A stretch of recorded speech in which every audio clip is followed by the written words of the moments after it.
Hello from Kampala in Uganda. You are so welcome here today. My daily Bible reading plan has taken me into the life of a man called David. And there are so many possible things to talk about with this particular character. So I expect we'll be here with him all of this week on the videos on Monday, Wednesday and Friday.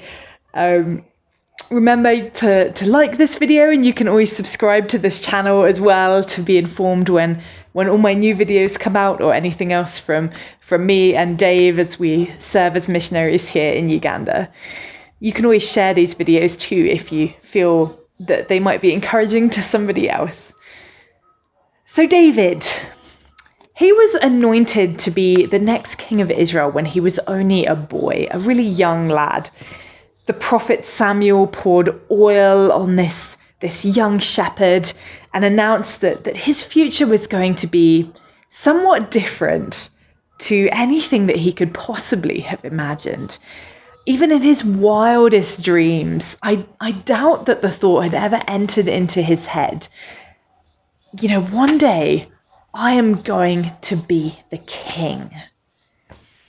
Well, events move forward and David ends up serving the current king, not training to become the future monarch, but just playing the harp whenever the king has a particularly bad day.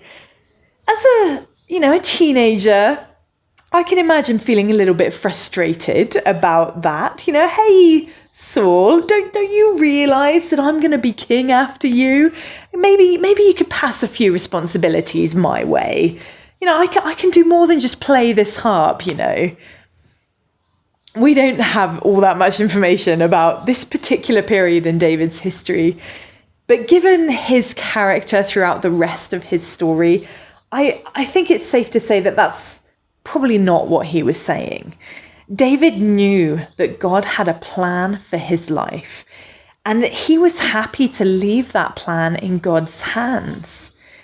I think it's more likely that in those moments of frustration, he probably said something along the lines of, well, this sucks, but God is in control. You can read through the rest of the Psalms to see that's often the pattern of David's prayers. I think that David had recognized how important the words that we speak are, our confessions. When he approached a battlefield and he saw a giant of a man taunting the army of Israel, he didn't quake with fear and question how that terrifying soldier could ever be defeated. Instead, David asked, "Who is this uncircumcised Philistine that he should defy the armies of the living God?" The whole story is found in 1 Samuel chapter 17. So when David offered to go and fight against this giant, this man called Goliath, the current king, Saul, told David, there is no way that you can fight this Philistine and possibly win. You're only a boy, and he has been a man of war since his youth. David, on the other hand, replied to the king, explaining, "The Lord who rescued me from the paw of the lion and the paw of the bear will rescue me from the hand of this Philistine." What a difference there was between David's words and Saul's. David confessed that he would win. Saul confessed that it was impossible. David expected to win. His confidence was in the God who had helped him in the past, helped him to overcome both lions and bears.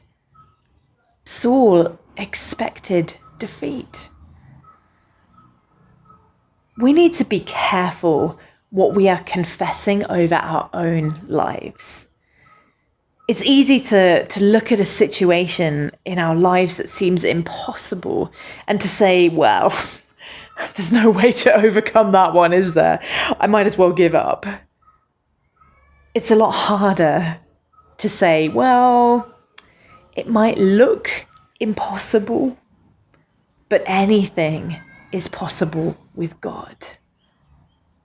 Perhaps the hardest part, though, is to start living as if you believe that confession. David didn't stop at that conversation with Saul. He didn't say, yeah, I can beat that guy and then run off and do something else. He went on and faced down his giant. I don't think that he could have done that if he'd spent the last few minutes and hours speaking about his inevitable defeat. This whole idea is more than just positive thinking. This is God thinking. It's not denying that a situation is difficult. It's knowing that God is more powerful than that situation. David knew that God had promised that he would deliver Israel from its enemies. So he didn't hesitate to step in front of Goliath in the power of the name of the Lord. I wonder, what are you confessing about your life today? Are you confessing defeat? Or are you confessing the power of God? I encourage you to find a verse or a passage in the Bible that you can stand on when those doubts come, when that little voice says, you can't possibly do this. So that you can stand on that promise and say, yes, it might be hard, but I know who my God is, and I know what he has promised to do for me. Watch your confession this week. Watch the words that are coming out of your mouth. Because it is so much better to be speaking the promises of God into your situation rather than a feeling of defeat. Thank you so much for watching today, for joining me here with these thoughts from the Bible, and I will see you next time.